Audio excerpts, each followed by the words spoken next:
Tapos hindi ako bumalik kay Doc for some reason. Pero dapat babalik ka. Dapat babalik ako. Dapat sasabihin ko yung changes na yon.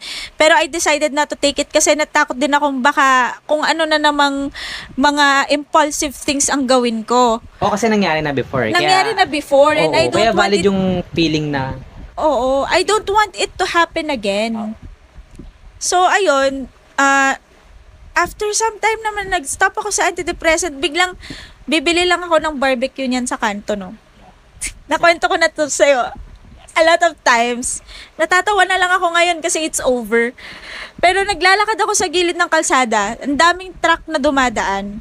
My first thought was, ang bibilis naman ng mga truck na to, nakakairita. So, nandun na yung frustration, nandun na yung inis agad.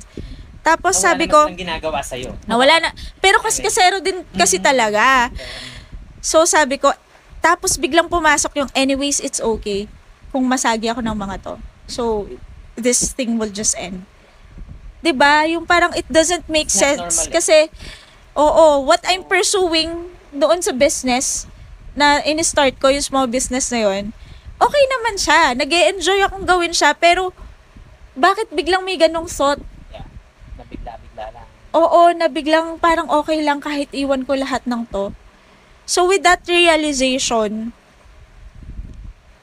parang nag-sink in sa akin din in a snap na gano'n That na, moment then na-realize. oo na, Shems, eto na naman. Tapos, papunta ako sa nagluluto ng barbecue. Oh. Umiiyak na yan ako. Like, Lord, sabi ko, I thought this is over. I thought nalampasan ko na naman to. I thought I'm already healed.